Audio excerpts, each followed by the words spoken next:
Antes de iniciar la plática con ustedes, quiero agradecer aquí a la doctora Angélica Barrales el habernos invitado, a la coordinadora de aquí de la universidad, pues sobre todo para platicar de las tendencias que hay en la agricultura.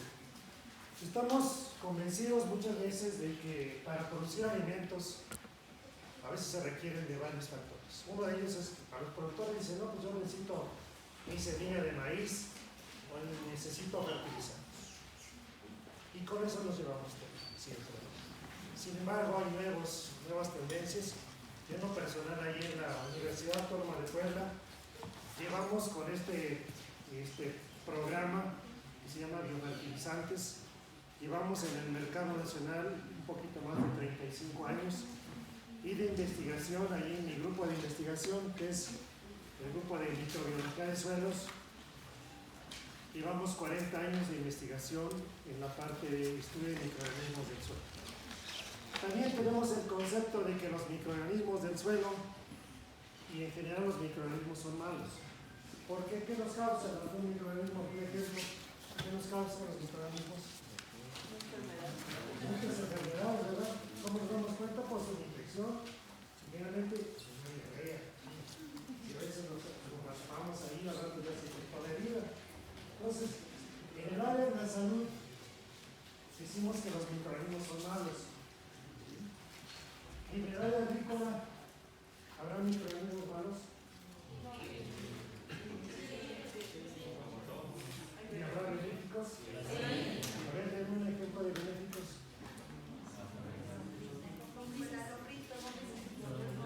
Estoy hablando de microorganismos. Estoy hablando de microbiota, no de macrobiota. Las micorrizas son hongos y otros. Incluso ustedes pueden ver algunas estructuras en la planta. Son microorganismos secundarios. Esa es otra cosa, es otro mundo. ¿Sí llama frijol por acá? Sí. Habas. ¿Han observado que hay en la raíz del frijol de las habas? Unas pequeñas bolitas, a veces se llaman nódulos. Y dentro de esos nódulos está lleno de bacterias genéticas. Esas bacterias le proporcionan el nitrógeno a la planta, ese nitrógeno que nosotros estamos respirando. ¿Sí? Es inerte totalmente, pero que esas bacterias que viven ahí en el suelo y en esa estructura lo transforman de nitrógeno no disponible o no asimilable o inerte a nitrógeno asimilable, en forma de ionitrato o en forma de ionamoto. Y de esta manera, las plantas leguminosas tienen su fábrica de nitrógeno de manera natural. ¿Sí? ¿Ya nos entendemos? Entonces vamos a iniciar la plática en torno a ese microorganismo del suelo y su aplicación en la agricultura. Bueno, estamos ahí en la Universidad Autónoma de Puebla, en el Instituto de Ciencias, en el Centro de Investigaciones en Ciencias Microbiológicas, concretamente en el Laboratorio de Microbiología de Suelos. Y los microorganismos del suelo y cómo los aplicamos en la agricultura. Todos esos microorganismos del suelo generamos productos biológicos para el campo mexicano. Este es mi grupo de investigación. Son microbiólogos, son biólogos, son químicos farmacobiólogos, son ingenieros ambientales y además son biotecnólogos y edafólogos. O sea, tenemos un grupo muy diverso de investigadores, así también como de estudiantes. Bien, ¿de qué les voy a hablar? Un poquito de una pequeña introducción de investigación de lo que hacemos ahí en el laboratorio, desarrollo de productos o aplicación en la agricultura, innovaciones que tenemos y la vinculación con el sector productivo. Vinculaciones también no solamente con los agricultores, sino también con los estudiantes, con universidades. Bien, ¿cuáles son los factores ambientales, económicos, tecnológicos y sociales que se requieren para un buen sistema de producción de cultivos? Por un lado, necesitamos conocer los genotipos, variedades y ciclo vegetativo de los cultivos a los cuales yo voy a aplicar o voy a cultivar. Por otro lado, también debo de conocer el clima, las unidades calor, precipitación, sea helada, radiación, y que eso finalmente por esta zona es muy frecuente. También debo de conocer qué plagas y enfermedades hay en los cultivos, la presencia de malezas, qué productos voy a utilizar, las dosis que voy a aplicar y obviamente a veces los equipos con los cuales voy a trabajar. También debo de conocer si tengo agua, cantidad de ellas, la calidad, la oportunidad del sistema consecuente para su distribución. También debo de conocer las labores culturales que practican los agricultores, qué implementos tienen, la cantidad, la época y la profundidad, si es que se hacen varios. También debo de conocer un factor importantísimo que es el suelo. Y a veces es lo que no tomamos en cuenta. Y en el suelo yo debo de conocer la fertilización al suelo, si es foliar, que se aplica abonos orgánicos, algunos mejoradores del suelo, pero sobre todo biofertilizantes. Biofertilizantes, al rato que les pase una diapositiva, llevamos más de 100 años aplicando biofertilizantes en México. Y yo estoy seguro que ustedes, muchos de ustedes desconocen de estas tecnologías. Bien, hasta la fecha, ¿cómo producimos los alimentos? Pues simplemente con los fertilizantes sintéticos, ya sea nitrógeno, fósforo, con las diferentes funciones que tienen estos elementos, ¿no? Y eso obviamente los conocen muy bien los productores. Desafortunadamente, debido a las políticas que a veces tenían nuestros gobiernos anteriores, dejamos de producir fertilizantes en México. Entonces, ¿qué es lo que estamos haciendo actualmente con las políticas que tiene este gobierno? Pues tratar de nuevamente rescatar toda esa tradición que tiene nuestro país para producir fertilizantes para que nosotros seamos autosuficientes. O sea, ¿cómo entra el principal elemento para la nutrición de los cultivos? Que es el nitrógeno. ¿Alguien puede decirme cómo entra el nitrógeno al suelo? ¿Cómo lo podemos aprovechar? El aire y plantas utilizan igual el nitrógeno. Claro, esa es la forma biológica. Ahí les va. Hay tres formas de cómo el nitrógeno entra al suelo. Uno es la deposición húmeda y seca. ¿Cuándo se da este fenómeno? Este fenómeno se da en la época de lluvias, porque todo lo hacemos, o todo lo hacen las descargas eléctricas. Todo el nitrógeno que hay en la atmósfera, todo ese nitrógeno es inerte. ¿Cómo lo hacemos disponible? Rompiendo la molécula de nitrógeno diatómico, son dos átomos de nitrógeno unidos por un triple enlace. Se rompe la molécula y se liberan o se producen dos moléculas de amoníaco. Después se transforma a aniones o nitratos. Y eso lo hacemos a través de las descargas eléctricas. Con este proceso se pueden llegar a fijar al año hasta 60 kilogramos de nitrógeno por hectárea por año. La otra parte es a través de los fertilizantes comerciales, los que producimos sintéticamente. Lamentablemente, pues tenemos que importarlos la mayor parte de ellos. Actualmente ya estamos produciendo más o menos por ahí del 30% a nivel nacional. El restante lo tenemos que importar de otros países. El problema no es importarlo, el problema es que nos vendan, ¿sí? Y la otra forma de cómo entra el nitrógeno es a través de dos procesos: la fijación de nitrógeno de tipo simbiótica y de tipo no simbiótica. La de tipo simbiótica lo hacen las bacterias que se asocian a todas las plantas leguminosas y aquellas bacterias que forman nódulos en las raíces de estas plantas. Y de esta forma se puede llegar a fijar hasta 350 unidades de nitrógeno por hectárea por año. ¿Y quiénes lo hacen? Las bacterias. Por otro lado, la forma no simbiótica, que también lo hacen las bacterias, y de esta manera se puede llegar a fijar también en promedio 60 kilogramos de nitrógeno por hectárea por año. Entonces, como ven ustedes, la entrada de nitrógeno al suelo se hace por diferentes vías: la vía natural, la vía sintética y la vía biológica.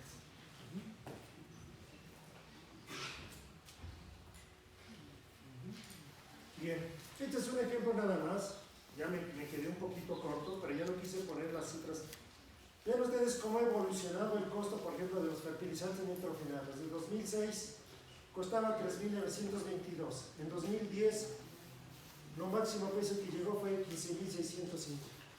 El año 2022, ustedes no me dejarán mentir, aquí llegó a costar hasta 28.000 pesos la tonelada de ¿sí o no? Y ahorita anda por los 15.000 pesos, por ahí así, 12.000 pesos. Y ahora, ¿a dónde recurrimos? Si hacemos un análisis de suelo, vean ustedes, tenemos sólidos inorgánicos, que es de un 38 a un 45%, sólidos orgánicos de un 5 a un 15%, tenemos agua, tenemos gas, y ven los microorganismos, ¿qué porcentaje ocupan en el suelo? 0.05%. También en el caso de los sólidos orgánicos, que en este caso vendría siendo la materia orgánica, yo estoy seguro que aquí nuestros suelos de aquí no tienen ni 1 o 2% de materia orgánica. Son suelos totalmente pobres. Y si tenemos bajo contenido de sólidos orgánicos, ¿cómo estará el número de microorganismos? Bajos. ¿Y quién le da la fertilidad al suelo? Los microorganismos. ¿Vale? Bien, vean ustedes. 1 gramo de suelo agrícola debe de contener 1.000 millones de bacterias cultivables, ¿sí? Por lo menos 10 millones de hongos, 1 millón de algas y unos 100.000 protozoarios.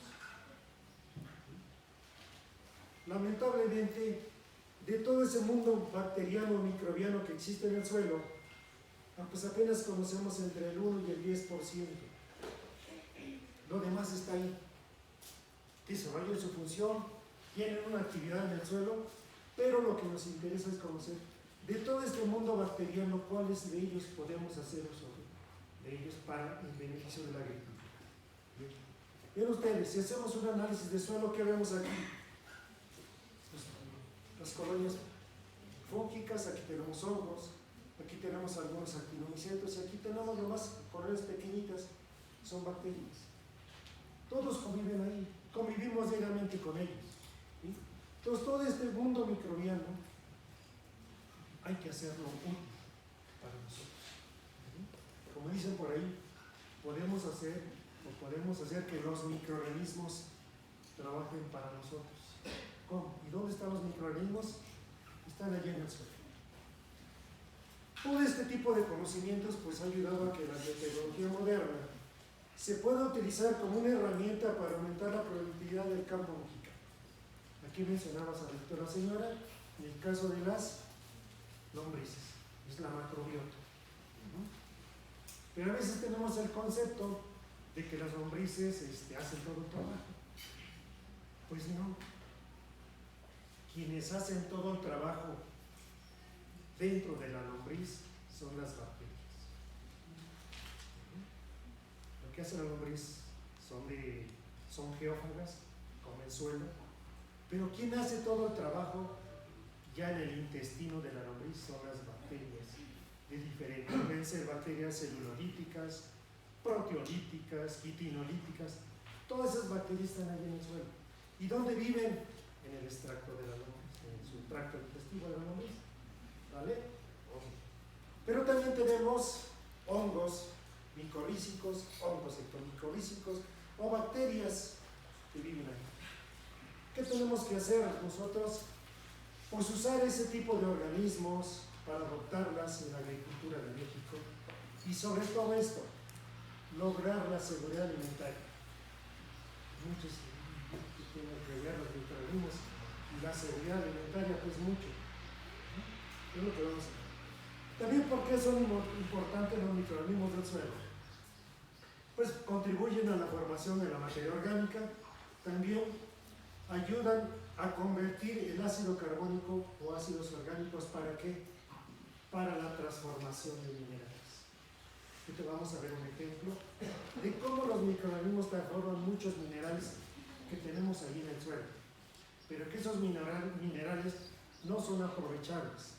También porque muchos microorganismos controlan la disponibilidad de muchos nutrimentos importantes para las plantas. Ya veíamos el caso del nitrógeno, Vamos a ver el caso del fósforo y otros elementos que hay en el suelo. ¿Sí? Ahora bien, ¿de dónde proceden esos microorganismos? ¿Sí?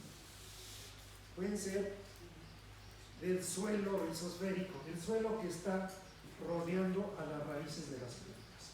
También puede ser el rizoplano, que es la parte del suelo que está íntimamente adherida a la raíz, o también lo podemos encontrar los microorganismos dentro del tejido de la raíz, es decir, dentro de las raíces, en los espacios intercelulares, allí encontramos los microorganismos. También los encontramos en el tallo de las plantas, en las semillas y también encontramos en las hojas. Todo esto, estas plantas del sistema suelo-planta, pues nos sirven para estudiar esos microorganismos. ¿Y cómo los ponemos de manifiesto?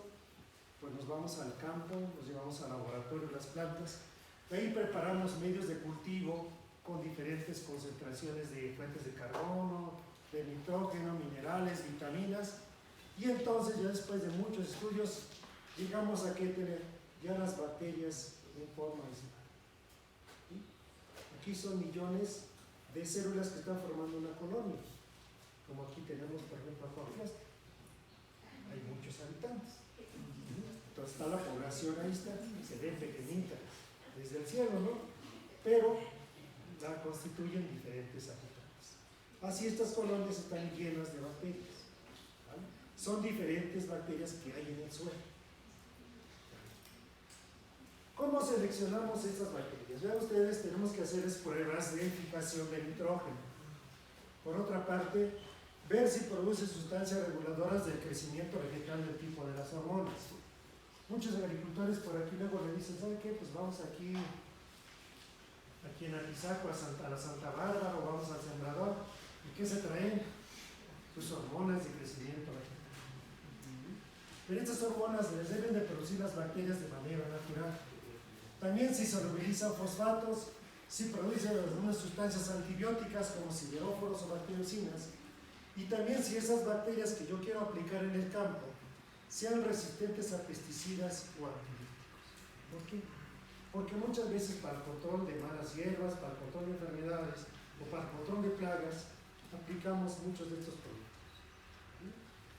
Vean ustedes, este es un ejemplo de las bacterias que por ejemplo tenemos ahí en esta colección, que tienen diferente función.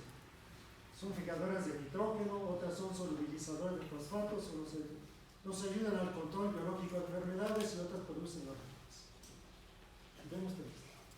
Tenemos superbacterias, es decir, que tengan toda la función, algunas de ellas.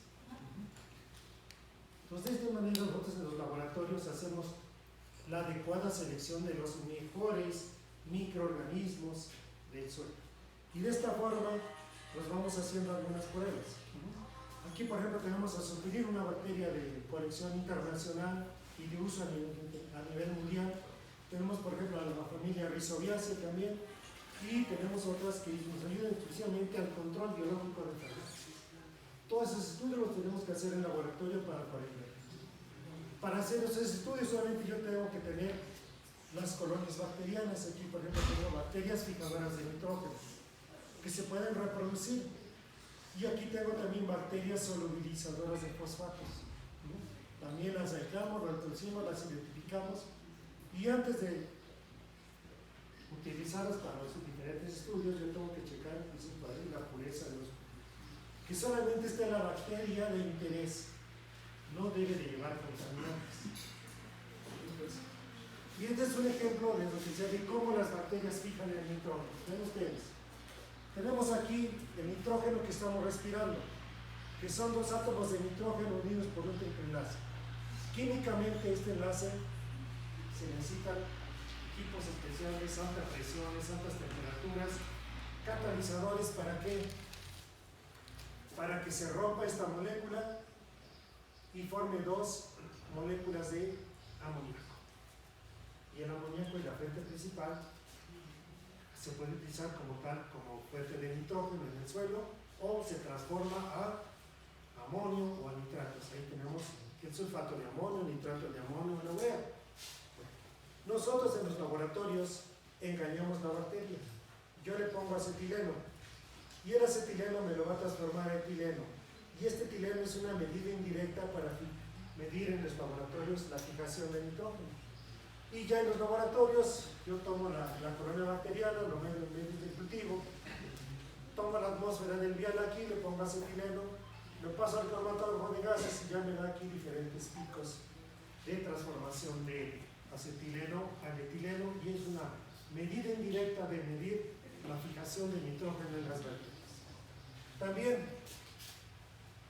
requerimos de la producción de hormonas de crecimiento vegetal, el ácido indol acético o diferentes indoles que producen las bacterias. Pero su principal elemento para producir las hormonas, que es el ácido indol acético, requerimos de un precursor, que es un aminoácido, que en este caso es el triptófano. ¿Y dónde está el triptófano? ¿Dónde lo encontramos en las plantas?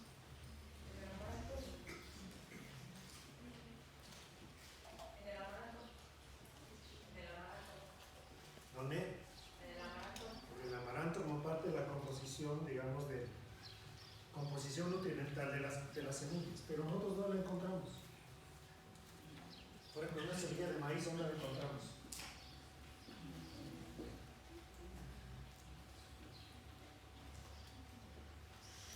Pues para probar, muchachos. Maestra, por ahí anótelos. Anóteles, como dicen por ahí, H para todos. El triptófano es un aminoácido que se libera producto de la fotosíntesis de las plantas. No solamente se libera el triptófano, se liberan muchísimos aminoácidos, sales minerales, vitaminas. Entonces todo lo hacemos a través, y todo lo hace la planta a través del proceso de fotosíntesis. Y este aminoácido lo toman las bacterias que viven en las raíces de las plantas y lo transforman a ácido indol acético. Obviamente pasa por diferentes vías. Se puede detectar en laboratorios lo que hacemos. Obviamente que para medios de cultivo, ya una vez preparando el cultivo, se reproducen las bacterias, se separan el paquete celular y trabajamos sobre el sedimento, y con ese sedimento desarrollamos la reacción colorimétrica y de esta manera detectamos. Y aquí nos vamos al espectrofotómetro y leemos. Aquí vemos un ejemplo de diferentes bacterias que fueron aisladas de la rizósfera, del rizoplano, de las semillas y de la raíz. Pues todas esas bacterias, por ejemplo, aquí fijan nitrógeno a través de la actividad nitrógenas, pero también producen indoles totales u hormonas de crecimiento vegetal. Químicamente las hormonas de crecimiento vegetal son de naturaleza indólica. El centro de la molécula es indol. Lo único que cambia son los diferentes radicales. Por ahí la maestra de química me los corrigió. Entonces ya aquí detectamos la producción de hormonas. Y vean ustedes, tenemos también superbacterias acá. Por ejemplo, aquí esta bacteria que fija mucho nitrógeno, pero que produce bajas cantidades de hormonas. Entonces, ¿qué es lo que nos interesa a nosotros con estudios de laboratorio? Seleccionar aquellas bacterias que produzcan alta cantidad de hormonas y que también estén produciendo o favoreciendo la fijación del nitrógeno. Pues ya tenemos dos elementos, nitrógeno y tenemos hormonas de crecimiento vegetal. Otra parte, fósforo. ¿Cómo le agregamos fósforo a nuestros cultivos? Yo casi estoy seguro que le dice su papá, ves a agregar fertilizante, el negro que le llaman. Ah, pero ves aquí mismo hay distribuidores de fertilizante. ¿Cuál es el fertilizante? El negrito. Superfato triple o el 18460. Pero ¿cuál es el detalle? Cuando nosotros agregamos el fósforo a nuestros cultivos, que vamos a ver en los gráficos, si quieren adelante, aquí, sucede esto, vean ustedes. Yo le agrego el fertilizante químico en el día 1, en el día 0.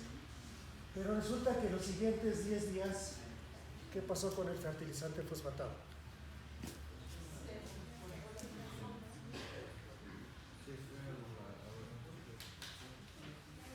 dónde se fue? Pues no, porque el fósforo no es móvil. El fósforo donde lo coloques, ahí se queda. ¿Qué es lo que está pasando con el fósforo en ustedes? El fósforo es un elemento muy reactivo en el suelo. ¿Sí? Y en el suelo reacciona con el aluminio, hierro o calcio o magnesio, formando complejos insolubles. Y aunque el fósforo esté allí en el suelo y pegadito a la raíz, simplemente no lo puede asimilar.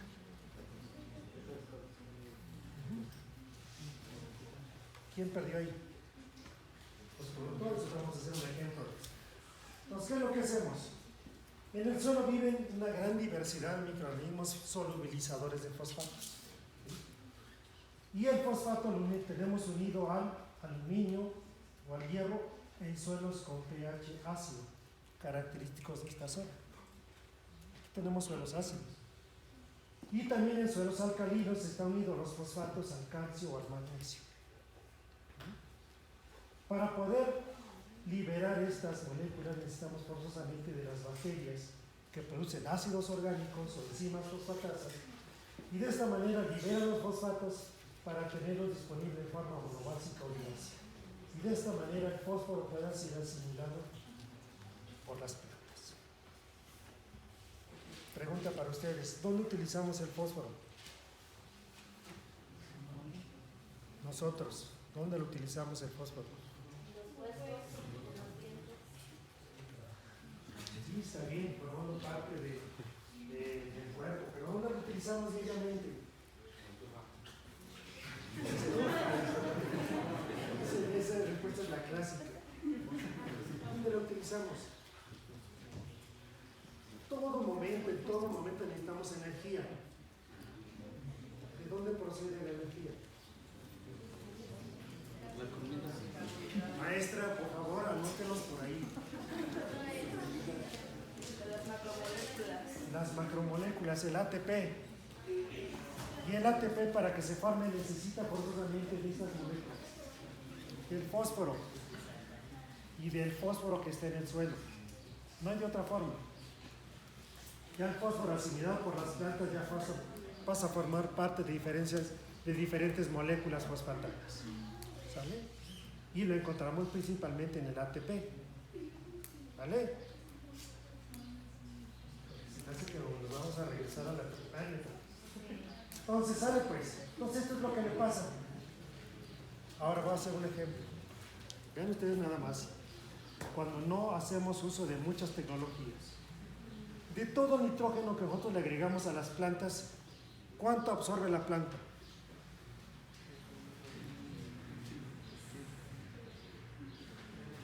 La eficiencia de los fertilizantes nitrogenados. ¿Les han hablado de ello? ¿Cuál es la eficiencia de los fertilizantes nitrogenados? Si bien les va, tenemos una eficiencia del promedio 50%. Pero está entre 30, 40 y 50%, y va a depender de muchos factores del suelo. O sea, ¿qué quiere decir esto? Que si yo a mi planta le agrego un peso de fertilizante, ¿cuánto aprovecha? 50 centavos. Ahí les va. Ahora voy a agregar fósforo. Y el fósforo resulta que tengo en los primeros 10 días menos del 20% disponible. ¿Qué quiere decir esto? Yo le agrego un peso, mi planta me va a absorber 20 centavos. ¿Cuánto dejó en el suelo? 80 centavos. Y el fósforo es móvil. El fósforo, donde lo dejan, ahí se queda. Potasio. El potasio tiene una eficiencia promedio de 50% también. Si yo le agrego otro peso a mi planta, ya tengo 3 pesos agregados a mi planta. ¿Cuánto aprovechó la planta? Un peso con 20 centavos. ¿Y cuánto dejamos en el suelo? 1,80. Por eso siempre les he dicho que los campesinos son millonarios, porque les gusta dejar su dinero ahí en el suelo. Ahí lo dejo. ¿Por qué? Si hay muchas tecnologías, vamos a hacer más eficiente todo ese fertilizante. Los fertilizantes no son malos, los malos somos nosotros. Ahorita vamos a demostrar por eso. Pues, este es un grupo de bacterias solubilizadoras. también hay que hacer muchos estudios de laboratorio para llegar a identificarlas con nombre y apellido. Este es un ejemplo de reducción de fósforo en el suelo. Aquí tenemos fosfatos insolubles. ¿Cómo lo hacemos solubles? A través de diferentes bacterias. Se puede hacer en laboratorio, se detectan diferentes tipos de laboratorio. Aquí con fosfatos de calcio, de aluminio y de hierro, con técnicas espectrofotométricas, detectamos las mejores bacterias solubilizadoras de fosfatos. Hay que hacer muchos estudios. Y yo una vez con estos estudios, yo me regreso y selecciono las mejores bacterias. También muchas de estas bacterias ayudan al control biológico de enfermedades. Muchos tienen el concepto de que Fusarium pudre mis plantas, las raíces de mis plantas. Pero hay otros hongos, Rhizopus. Y eso lo van a encontrar, es clásico encontrarlos en los granos de maíz. Hasta se ponen negritos los granos y hasta se revientan el grano de maíz. Ahí está la mazorca, para unos granos que se revientan. Lo clásico es tener Rhizopus. Pueden ser muchísimos hongos que están afectando a los cultivos. Y aquí vemos un ejemplo de que este hongo Rhizopus aislado, solito crece en medio del cultivo. Si yo le pongo una bacteria que produzca sustancias antibióticas, vean ustedes, no lo vamos a matar, pero sí vamos a inhibir la esporulación y su crecimiento. Entonces este es solamente un ejemplo de cómo los microorganismos del suelo pueden ayudar a controlar diferentes infecciones en el suelo o en las plantas. De ahí que desarrollamos nosotros, obviamente, estos productos biológicos. Esta es una línea de productos. Y esta es la desconfianza que muchas veces tienen los productores. De que una pequeña bolsita, pues se les muestra por ahí el ingeniero Oscar. El ingeniero Oscar es nuestro colaborador y es nuestro gestor de proyectos del instituto. Entonces ya vienen las bolsitas. Esta es la desconfianza que a veces tienen los productores. ¿Cómo es posible que 350 gramos de bacterias fijadoras de nitrógeno y 350 gramos de bacterias solubilizadoras de fosfatos no sirvan para biofertilizar una hectárea? ¿Ustedes lo creen? No, desconfían, yo seguro. Aquí la señora me viene a chorear aquí, ¿verdad? ¿Saben? Entonces, por ejemplo, para maíz, frijol o sorgo, se utilizan 350 gramos de las diferentes bacterias. Para granos de trigo, cebada o avena, se requieren de 1200 gramos. También hay presentaciones líquidas, por ejemplo, estas son presentaciones líquidas, puede ser para trigo, también cebada, avena, o para caña de azúcar, para frutales, o para sistemas forestales también. Bien, a raíz de eso, bueno, pues, se han generado diferentes definiciones de qué es un biofertilizante. Y un biofertilizante o inoculante bacteriano, que en términos científicos es el más correcto, y biofertilizantes para términos comerciales. Es un concentrado de bacterias benéficas y específicas para las plantas, aplicado en una formulación que contiene 1, 2 o más microorganismos vivos, ya sean cepas o especies, en un soporte sencillo, económico, orgánico, que realmente es Pitmos, el soporte que utilizamos, que convenientemente aplicado a la semilla al momento de la siembra, solamente mejora el desarrollo de los cultivos. Este libro lo pueden encontrar en internet, es un capítulo del libro, modelos microbianos, y pueden buscarlo ahí en internet, lo pueden bajar desde. Bien, ¿qué experiencias tenemos a lo largo de 35 años de estar aplicando estos organismos a nivel nacional? Por un lado, se ha observado que los biofertilizantes o las bacterias que vienen en las formulaciones estimulan el sistema radical y la absorción de minerales, promueven el crecimiento vegetal y la producción de semillas, así como disminuye los costos de producción al reducir el uso de fertilizantes minerales por su mejor optimización. ¿Qué quiere decir eso? Les mostramos el ejemplo de los 3 pesos. Esa es la eficiencia de los fertilizantes. Pero ¿cómo podemos mejorar esa eficiencia de los fertilizantes? Simplemente aplicando microorganismos para reducir el uso de fertilizantes. Ustedes siembran, sus familias son productoras. ¿Alguien me puede decir cuántos bultos de fertilizante aplican al cultivo de maíz? 6 bultos. 6 bultos. 6 bultos por hectárea. Hay productores que aplican 4. Dependiendo de la economía. Pues no tienen la economía. Como hay productores que son millonarios. He encontrado productores que utilizan 1 tonelada por hectárea. ¿Sí? Y sus rendimientos son de 3 toneladas. ¿Qué tiene que ver mucho? El suelo. Y fíjese nada más. Tienen riego, además se tienen riego. Le digo, 3 tienen riego. Utilizan híbridos. Y aplican 1 tonelada de fertilizante. Digo, se suscriben. ¿Saben por qué? Porque están utilizando mal el riego. Utilizan láminas de riego de 20 centímetros. ¿Qué es eso? Inundan sus terrenos, todo el fertilizante se lava. Pues no tiene caso estar aplicando. Pero ¿qué tal si sugerimos a los distribuidores de fertilizantes que nos orienten? ¿A poco un distribuidor de fertilizante va al campo con ustedes? ¿Y por qué no los obliga? Bien, ¿verdad? Pues esa no es la idea. La idea es de que ellos, como distribuidores, deben ir con el campesino y orientarlo. ¿Para qué sirve? Digo, los productos no son malos, los malos somos nosotros. ¿Vale? Ven ustedes, el nitrógeno que está en la atmósfera es transformado a 2 moléculas de amoníaco ya en el suelo. Por procesos de amonificación se transforma al ion amonio. Y por procesos de nitrificación se transforma al ion nitrógeno. Y de esta manera el nitrógeno que está en la atmósfera que estamos respirando puede ser aprovechable.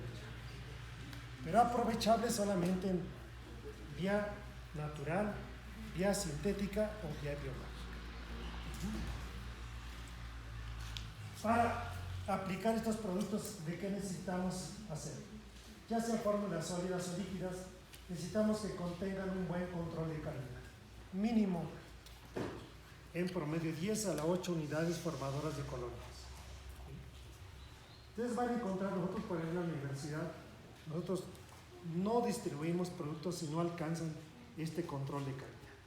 Ustedes van a encontrar en los mercados, incluso no tarda en venir con los programas que tiene el gobierno del estado y a nivel federal, que vengan compañías que les ofrezcan productos biofertilizantes, pero que tienen 2 años de producidos.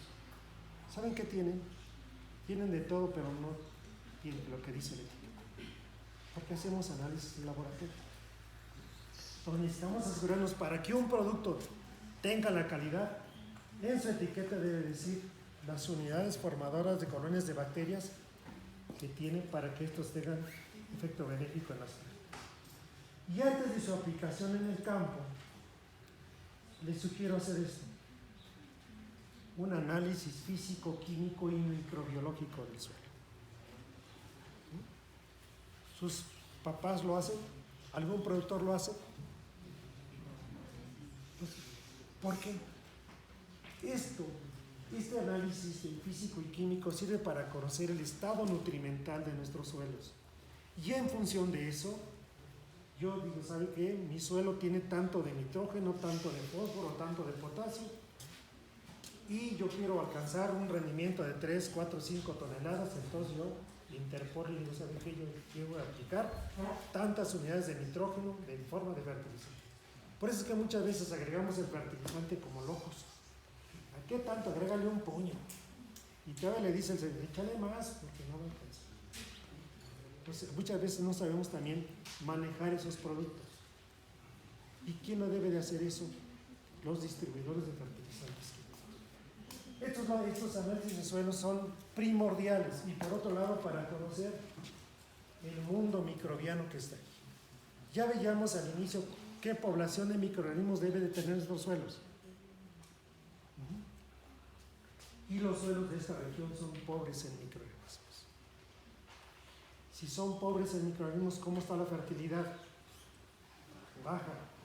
Y yo quiero sacar buenos rendimientos. Entonces necesito hacer otra parte de esto. ¿Hacemos rotación de cultivos? Algunos. ¿Y los que no? ¿Y los que no saben lo que pasa? Es como si comiéramos frijoles diario. Pues una semana está bien, pero después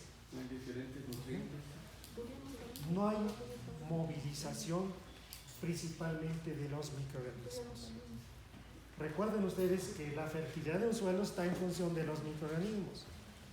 Y si nosotros cambiamos continuamente las plantas, también las plantas seleccionan sus microorganismos y las plantas dejan ahí los microorganismos. Por eso que en el suelo tenemos que tener cultivos diversos para favorecer la fertilidad del suelo. Sembrar leguminosas, sembrar gramíneas y de gramíneas. Un año siembro maíz, al otro año a lo mejor maíz, pero al siguiente año en cambio trigo, cebada, avena, amaranto. ¿Qué es lo que hacen aquí? Puro monocultivo. Eso se llama rotación de cultivos. El monocultivo, ojo jóvenes, acaba con los suelos. ¿Sí? ¿Y dónde está? Conocer el análisis microbiológico.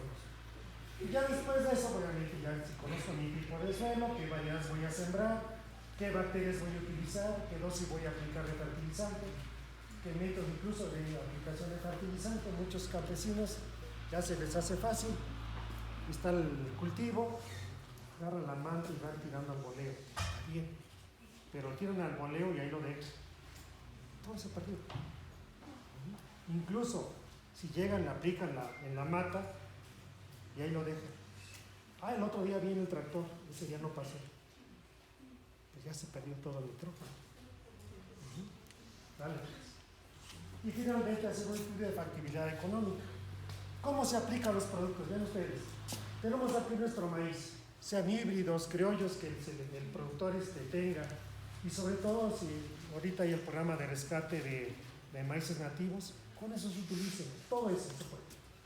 Si vienen recubiertos con algún fungicida, algún insecticida, algún nematicida, con toda confianza utilicen.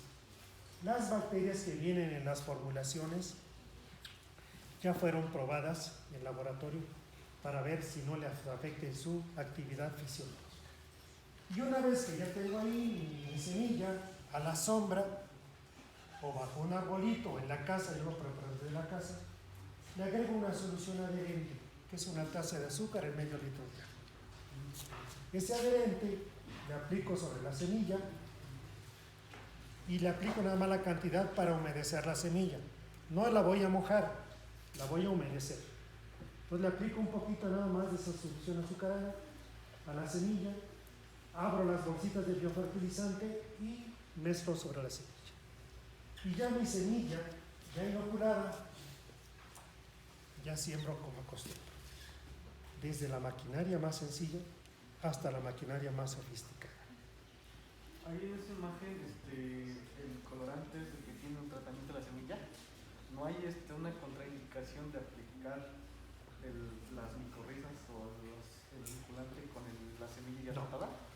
En nuestro caso, ¿por qué? Porque las bacterias ya fueron seleccionadas en base a la resistencia a los diferentes pesticidas. Ya sean fungicidas, nematicidas o herbicidas, excepto que si son bactericidas. Si la formulación trae bactericidas, desde luego te digo que no va a matar las bacterias. Pero si trae fungicida, insecticidas, nematicidas o los mismos herbicidas, con toda confianza lo puede utilizar. ¿Vale? Y ya una vez que tengo mi semilla preparada, pues siembro como acostumbre. Muchos agricultores pues todavía tienen la yunta, van con la sembradora o van con el morral y la pala y le van dando. A veces se llega a desprender un poquito de fertilizante. Tengo más solución azucarada, le agrego otras pequeñas gotitas y vuelvo a mezclar, se adhiere a la semilla y sigo sembrando. ¿Cuál es la otra precaución que debemos tomar? Yo debo de preparar esto a la sombra, ya sea bajo un arbolito o desde la casa.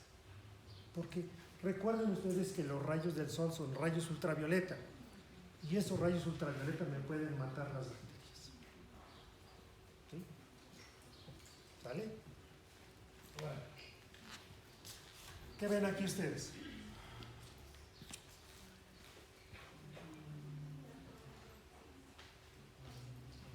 ¿Dónde estaban las bacterias?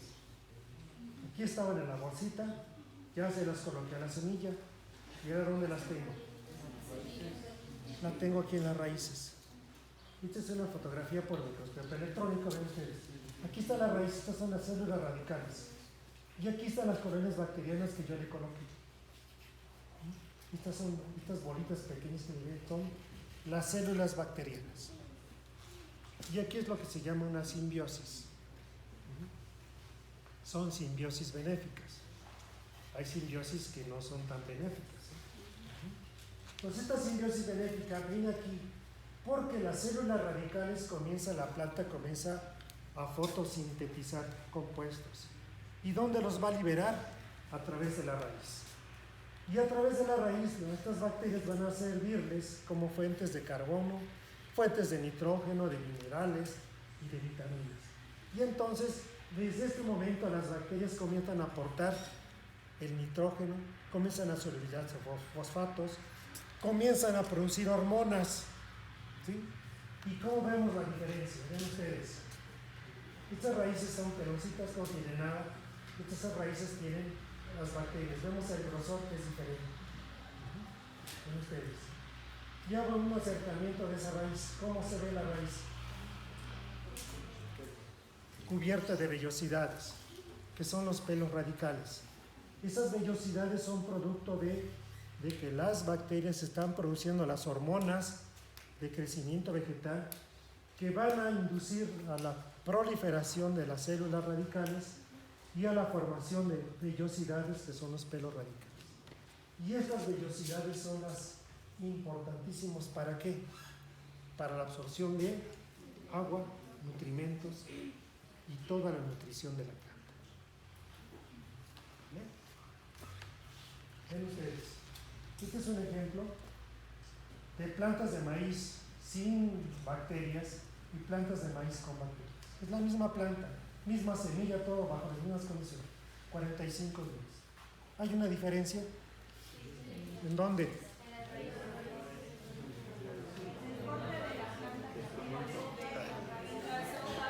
Excelente.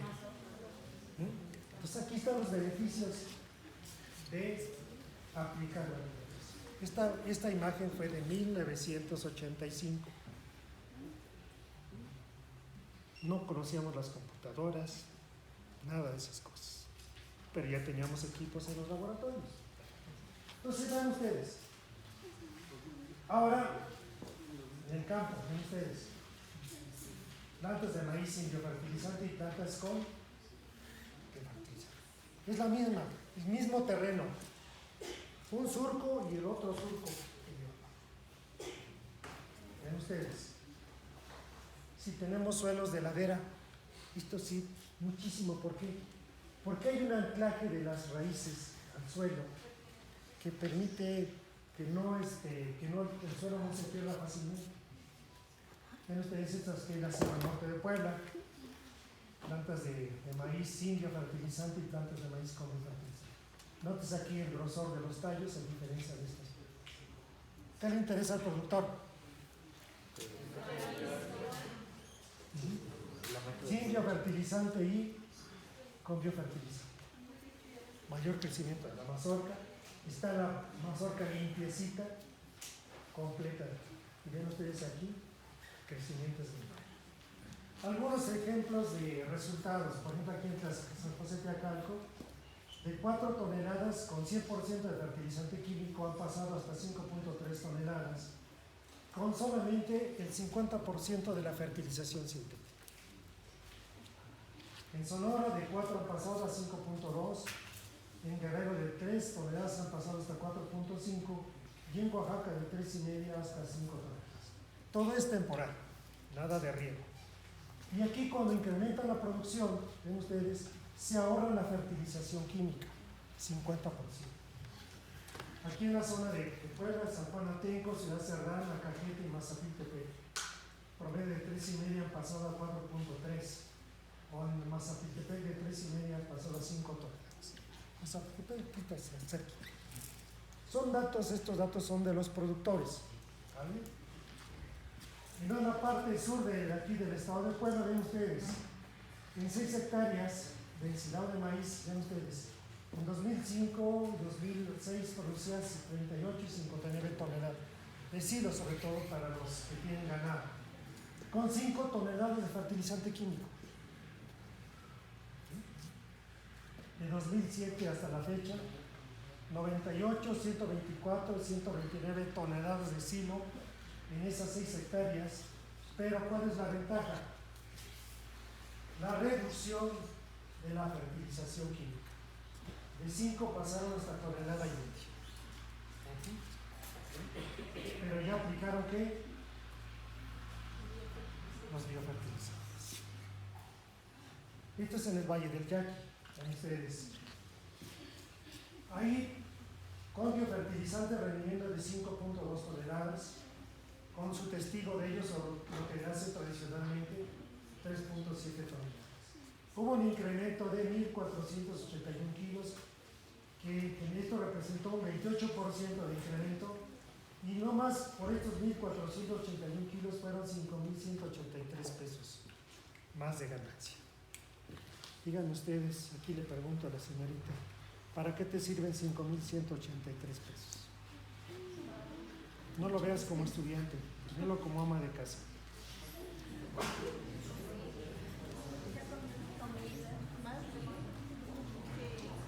Para las familias campesinas significan, muchas de ellas, sobrevivir un mes y muchos de ellos hasta 2 meses. Estas son las ventajas de estas tecnologías. Y si a esto le sumo el ahorro de fertilización química, promedio 3,000 pesos, ganancias promedios entre 7 y 8,000 pesos por hectárea. Este es un ejemplo más de todos los inoculantes y biofertilizantes que hay a nivel nacional. Este experimento lo hicimos allí en Villaflores, Chiapas, y ven ustedes. Hay muchas fórmulas comerciales. Hay buenos, hay malos y hay otros re malos, ¿no? Entonces ven ustedes las diferencias que se encuentran, por ejemplo, contra el testigo. 1.428 kilos contra 9.809 kilos de la fertilización sintética, o solamente utilizando biofertigua, 8.239. La bolsita, nada más las bolsitas.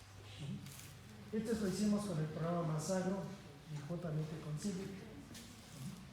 Aquí en Tlaxcala ven ustedes también en maíz alto, con la variedad Ceres, 7.9, 7.8 y 7.5 toneladas de maíz por hectárea, aplicando biofertilizantes y disminuyendo la fertilización sintética.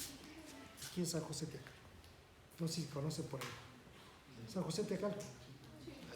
Cuando vayan allá a Malinche, hacen por ahí. Pues, este es un ejemplo que hicimos en 2017, una colección de datos en Tlaxcala, en Tecamachalco, Puebla, en Sonora, en Atenco. Ven ustedes, en todos los casos pasamos de 2.3 a 4.5 toneladas con 100% de fertilizante químico. Y ya con aplicando las formulaciones biológicas, ven ustedes, y ahorrando la fertilización sintética, pasamos de 3,5 hasta 6 toneladas los productores. Aquí está en este caso, por ejemplo, está en el municipio de Cuauhtancingo, ahí al ladito del municipio de Puebla, donde está la Volkswagen. Ven ustedes, el productor antes de 2015 cosechaba entre 1,5 y 1.8 toneladas de maíz por hectárea. De 2018 hasta 2020, 6 toneladas de maíz por hectárea. Ahí, por ejemplo, el municipio tenía un programa de apoyo a productores. El municipio compraba los biofertilizantes, les apoyaba con semillas, les apoyaba con fertilizante sintético, y todo en beneficio de quién? De los productores. Aquí el municipio debería también, si le interesa la agricultura, debe de comprar este tipo de formulaciones y apoyar a los productores. Los municipios tienen mucho dinero, ¿por qué no invierten en el campo? Ya no quiero que le den los biofertilizantes o que le den el paquete completo de fertilización sintética o su bulto de semilla. Apoyar a los productores. Recuerden que estamos en un programa de seguridad alimentaria a nivel nacional, pues hay que hacer uso de todas las tecnologías. Vean ustedes este señor. Este es el municipio de Yehualtepec, Tatecamachalco, más adelante está este municipio. 6 toneladas de maíz por hectárea sin fertilizante químico. Esta imagen me la proporcionó el señor, el tamaño de las mazorcas. Viste la jarrita con el pulque. ¿Ven alguna característica de la cosecha?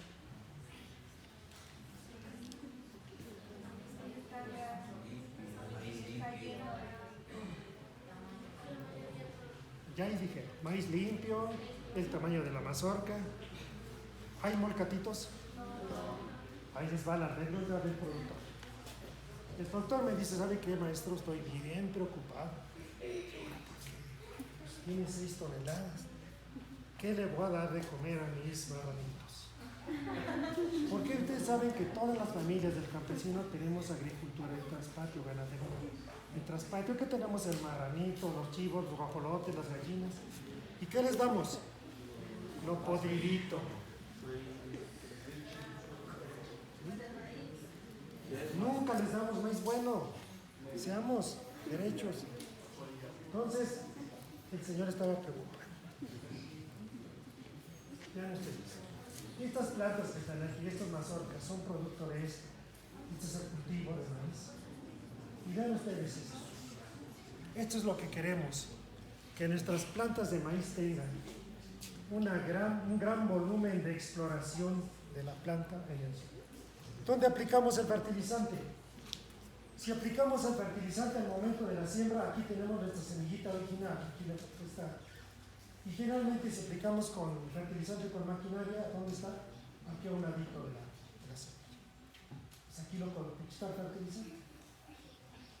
Vienen las lluvias, el fertilizante comienza a moverse, en el caso de los nitrogenados, y entonces comienza a bajarse.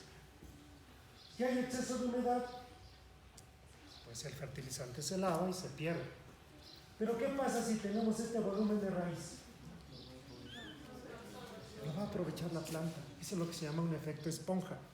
Entonces, si se aprovecha bien estas tecnologías, todo el fertilizante también lo vamos a aprovechar. Por eso es que no es necesario aplicar todo el fertilizante de las cantidades recomendadas.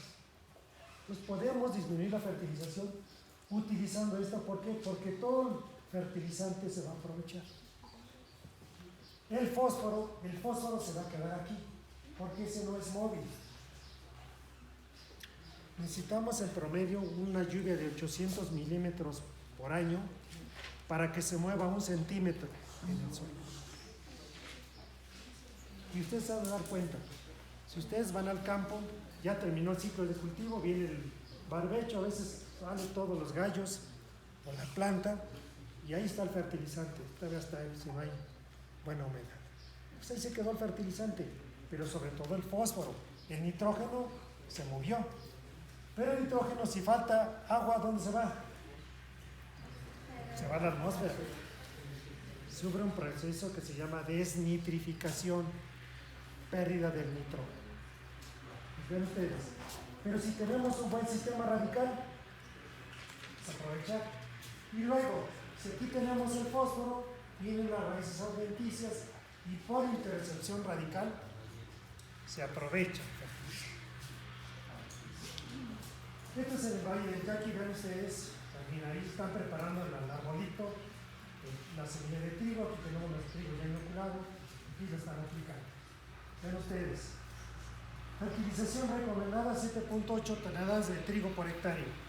Con biofertilizantes llegaron a 9.2 toneladas de trigo por hectárea, disminuyendo la fertilización.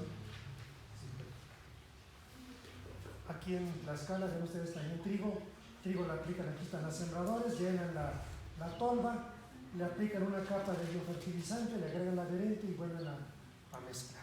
Y así van cargando totalmente la sembradora. Hay productores que lo preparan su semilla desde la casa, y si no, en el momento de la sembradora lo hacen. Vale, vean ustedes. Trigo, el tamaño de la espiga del trigo comparada con el tratamiento contra. está la diferencia con biofertilizantes, en este sistema radical que alcanza las plantas, con el control y con el fertilizante. ¿Sí? Rendimientos. Rendimiento de 5.2 con la variedad Cascala o Náhuatl, 4.8 en un ciclo, en otro ciclo también 4.9, 4.6. Y esto es lo interesante, el porcentaje de proteína. ¿Por qué? Porque ven, ustedes están utilizando la dosis 60-30 y normalmente para esta región se recomienda la dosis 120, 60 hasta 150, 60. Y aquí están utilizando estos dosis.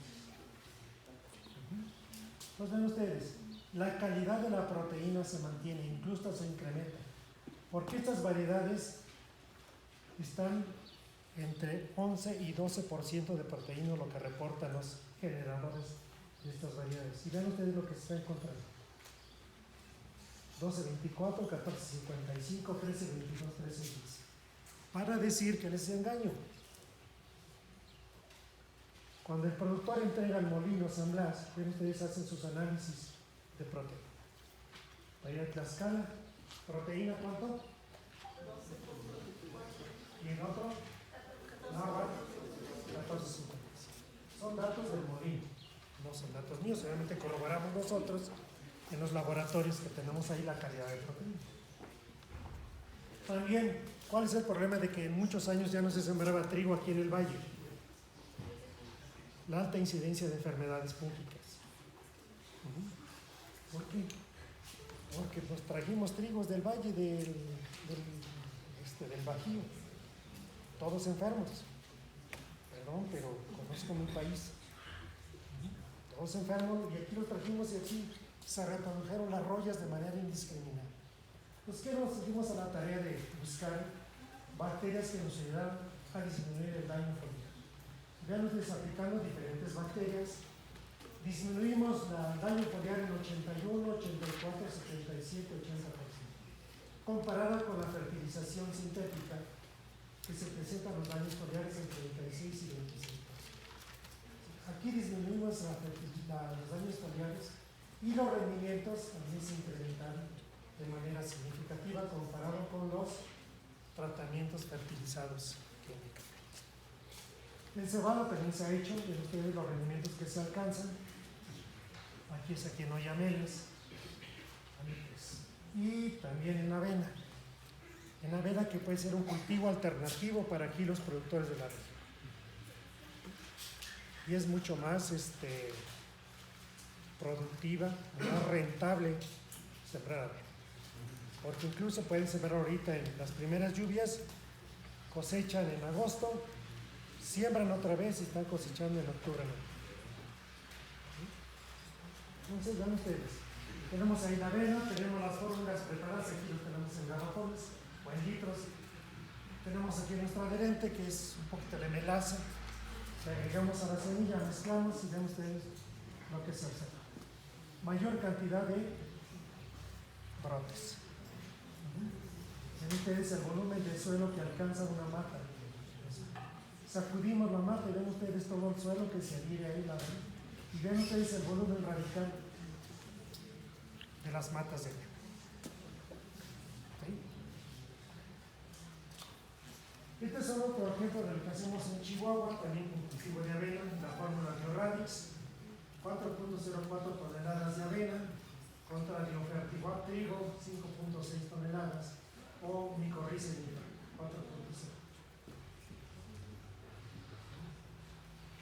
En frijol también se puede. Y lo que buscamos es que bacterias que forman nódulos en las raíces con el vertebrado combinado con bacterias solubilizadoras de fosfatos. ¿Y qué es lo que buscamos esto? Que tengan su fábrica de nitrógeno las plantas de manera natural. Mayor número de nódulos, mayor número de nódulos tenga la raíz, mayor fijación de nitrógeno tienen las plantas. ¿Sí? Esto es en agua. Ven ustedes cómo se debe observar las raíces del agua. Llena totalmente de nódulos. Por eso es que siempre es aconsejable hacer rotación de cultivos. Para que todo ese nitrógeno que está fijando las bacterias aquí que viven en los nódulos ahí se quede. Y fijen el nitrógeno y desarrollen su función. Este es un ejemplo en Tecali Guerrera, en frijol negro. Antes el productor cosechaba 1.200 kilogramos por hectárea. Actualmente con biofertilizantes cosechan 1.080 hectáreas, pero en media, 1.080 kilogramos, pero en media hectárea. Sin fertilizante químico. El productor dice, las plantas aguantan la seca. Aún con sequía, las plantas permanecen verdes y todas dan. Bien. El programa que tenemos nosotros en la UAP es un programa integral de nutrición de cultivos y que se acopla muy bien con el programa que tiene aquí de producción para el bienestar. ¿Sí? Hablamos de sinergias. Nosotros, por ejemplo, podemos seguir utilizando los productores los inoculantes o los biofertilizantes. Seguir aplicando los fertilizantes sintéticos, pero ya no en las cantidades recomendadas. Podemos disminuir su aplicación y aplicar fertilizantes orgánicos foliares. Un ejemplo de fertilizantes orgánicos foliares, aquí preparan muchos, ¿no? Los violes, lixiviados de lombriz, lombricomposta. O sea, todas esas fórmulas son benéficas. El detalle es lo siguiente. Hay escuchado hace rato la señorita los microorganismos de montaña. ¿Saben qué están aplicando los microorganismos de montaña?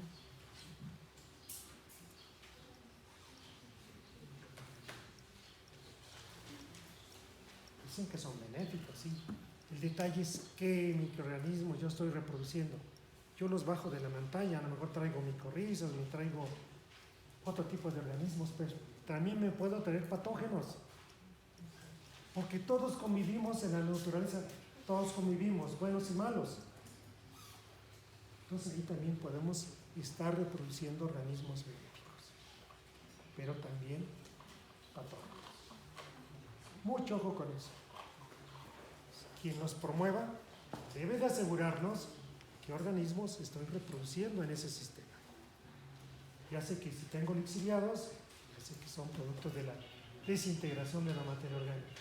Pero también antes de liberar estos organismos, yo les sugiero que vayan a un laboratorio y les haga un análisis microbiológico y me identifiquen esos organismos. ¿Sí? Porque corre el riesgo también de estar regando organismos patógenos. ¿Qué ventaja tienen los fertilizantes químicos y los biofertilizantes? Los fertilizantes químicos pues utilizan recursos naturales no renovables de alto costo. ¿De qué se requiere? De petróleo. ¿De qué requiere? De infraestructura para su fabricación, transporte, almacenamiento y manejo. ¿También de qué requiere? Se aplica al suelo. También la planta, o de su eficiencia, la planta aprovecha solamente una fracción. Ya veíamos el ejemplo de los 3 pesos. También, si no lo sabemos manejar, podemos llegar a contaminar el suelo, el aire y el agua.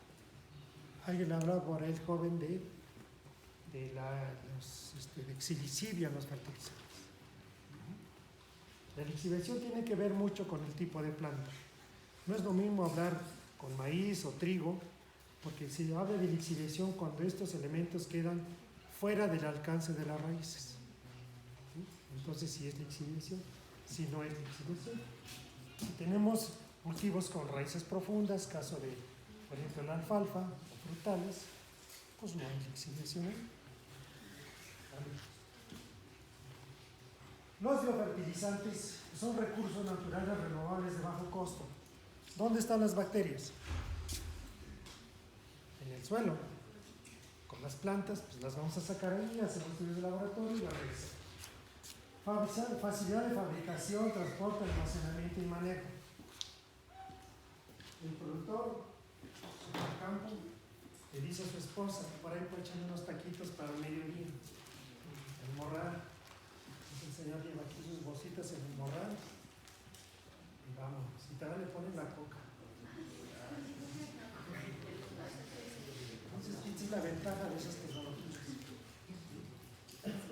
Por otro lado, cuando lo aplicamos sobre las semilla. También se puede aplicar en forma foliar, pero para otros cultivos. Y nosotros consideramos que para mayor respuesta no debemos de aplicar sobre la semilla. Aumenta la absorción e incrementa la eficiencia de los fertilizantes. No contamina ni mejora la fertilidad del suelo. ¿Por qué? Porque estamos agregando microorganismos benéficos. ¿Sí? Y finalmente, estos bioproductos representan una alternativa importante para la producción, disminución de costos y cómo complementa un sistema de nutrición vegetal. ¿Sí? Ya digamos, ¿no? Se puede hacer todo esto. Este esquema se puede utilizar. ¿Y qué estamos cuidando? Estamos cuidando el suelo. Menor contaminación. ¿Y de quién es el suelo? De nosotros ahorita, pero también es de las futuras generaciones. ¿Les vamos a dejar un suelo contaminado? Pues es lo que tenemos que usar. Todas estas opciones se pueden utilizar. También hay para sistemas forestales. Ustedes aquí tenemos una ectomicorriza, esta es la raíz del pino, pero ayudado por un hongo comestible.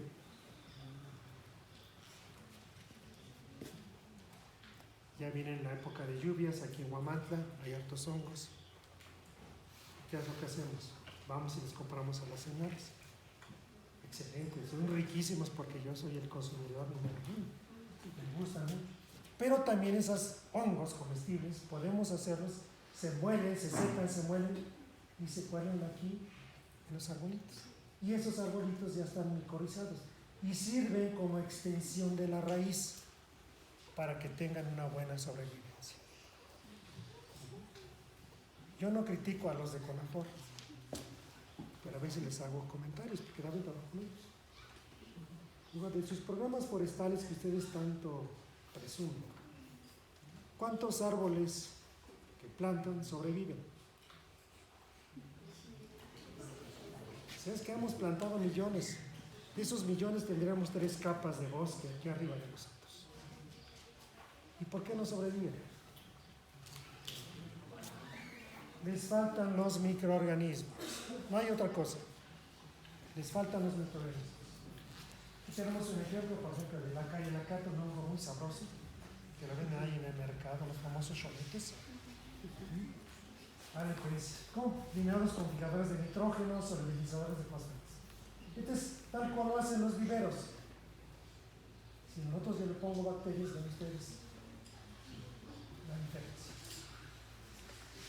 A ver, los que tienen buena vista, ¿de qué estamos hablando?